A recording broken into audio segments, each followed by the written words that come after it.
투자하기 딱 좋은 곳 찾아 떠나보겠습니다. 투자 핫플레이스 시간이고요. 주식명가 MTNW 김성준 어드바이저와 함께합니다. 위원님 안녕하십니까? 네, 안녕하세요. 네, 비증시 혼조로 거래 마쳤고요. 주말 사이에 반도체 이슈도 있었고 중동 리스크에 대한 이야기들 들려왔습니다. 그래서 오늘 시장 3,000선은 이탈하겠구나 했는데 이런 시장 안에서 꽤 많은 분들이 기회 요인들을 찾아 나가나 봅니다. 지금 시장이 회복하는 힘이 꽤 잘 올라오고 있는데 그렇다면 우리는 어디서 기회를 찾을지 바로 체크해 보도록 하겠습니다. 먼저 첫 번째 섹터입니다. 첫 번째로는 역시나 원전 관련해서 체크해 볼 수 있겠는데 글로벌 원전 확대에 대한 기대감 발빠르게 나왔습니다. 오늘 두산 에너빌리티 또다시 신고가 경신 나왔고요. 이제 현대차 제치고 시총 7위를 넘보기도 했습니다. 두산 에너빌리티처럼 계속해서 원전 관련한 이슈들 나오고 있는데 정말 원전주들 지금 진입 괜찮나요?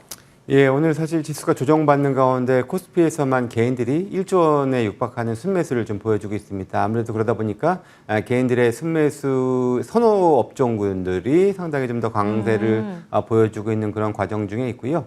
그중에 하나, 최근에 많이 오르긴 했습니다만 원전주들도 역시 탄력적인 그런 섹터다 보니까 개인들의 관심을 많이 받고 있는 그런 양상입니다.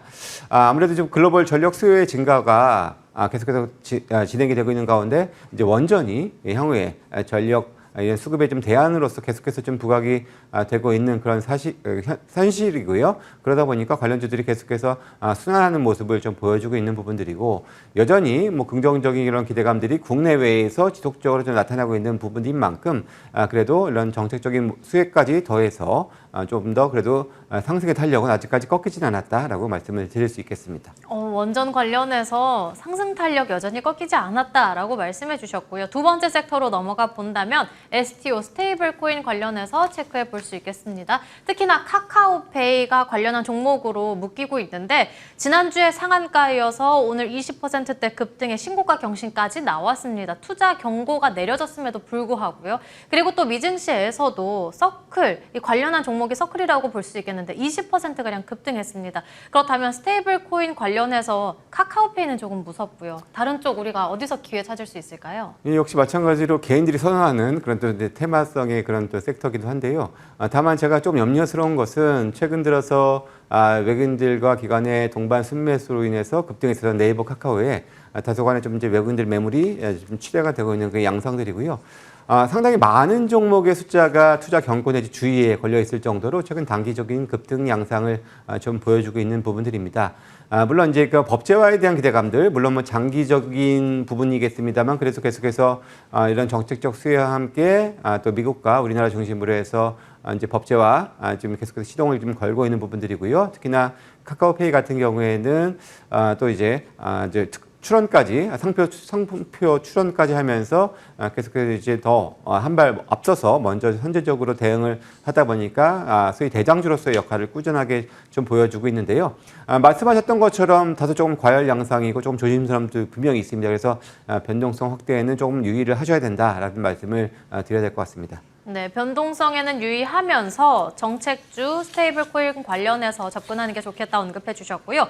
마지막으로는 원전과도 같이 엮어볼 수도 있겠는데 지정학적 리스크 관련해서 방산을 오늘 시장에서 빼놓을 수가 없겠습니다. 방산 관련한 종목들 오늘 잘 나가고 있고요. 그리고 여기에 더해서 미국이 이란에 직접적으로 참여를 하게 되면서 핵시설을 공습했다라는 소식이 들려왔고 그래서 오늘 관련한 종목들이 올라왔습니다. 안보리에서 충돌을 빚게 된 건데 관련한 종목들 사실 지금 진입 좀 무서운데 저희가 어떻게 접근을 해야 되는지. 그렇죠. 맞습니다. 조금 이제 겁나는 그런 구간인 건 맞고요. 사실 오늘 이런 그 전황이 격화가 되면서 이제 방산주들뿐만 아니라 이제 해운이라든지 또 이제 국제유가 급등, 또 천연가스 가격, 그래서 가스 원전 유전 관련된 업체들까지 동반해서 좀 급등세를 보이고 있습니다만은 상당히 변동성이 좀 커지고 있는 그런 양상들입니다.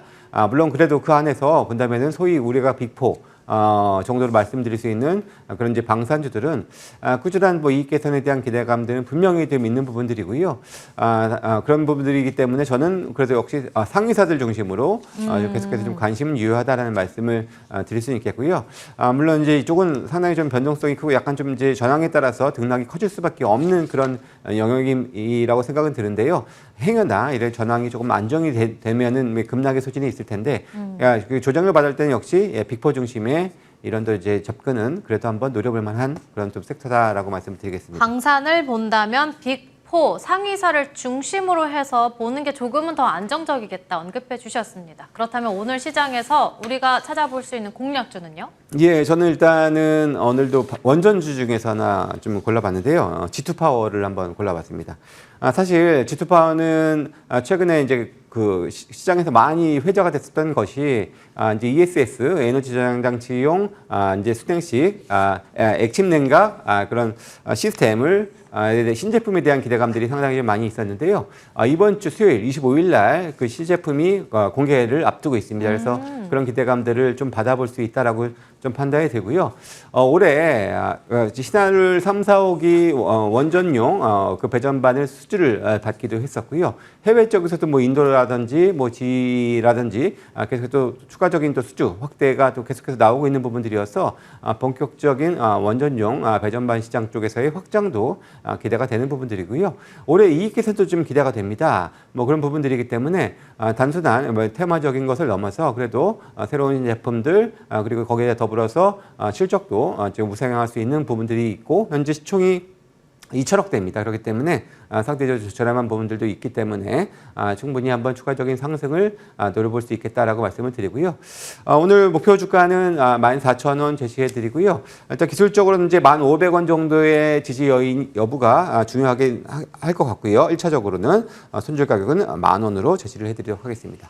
오늘은 원전 내에서 G2파워 꼽아주셨고요. 목표 주가는 14,000원으로 대응해 보도록 하겠습니다. 간략하게 종목 점검 받아본다면 엔터주 내에서는 YG 플러스 언급해 주셨는데 이런 시장 내에서 신고가 나왔습니다. 그렇다면 추가적인 상승 기대해봐도 괜찮을까요? 예, 사실 오늘 엔터주들이 전반적으로 부진합니다. 근데 그 안에서 실적에 대한 기대를 갖고 있고 제가 목표가를 9,000원을 제시해드리면서 9,000원이 돼도 다른 엔터주들과 평균적으로 비교해봤을 때 오히려 그렇게 높지 않은 가격이다, 싸다라는 그런 말씀을 드렸고요. 역시 밸류에이션 실적이 상당히 좀 좋아지고 있다는 부분들에 의해 말씀을 드렸고 최근에 수급도 상당히 양호한 모습을 좀 보여주면서 어찌 보면 조용하게 꾸준하게 좀 상승을 하고 있는 모습이고요.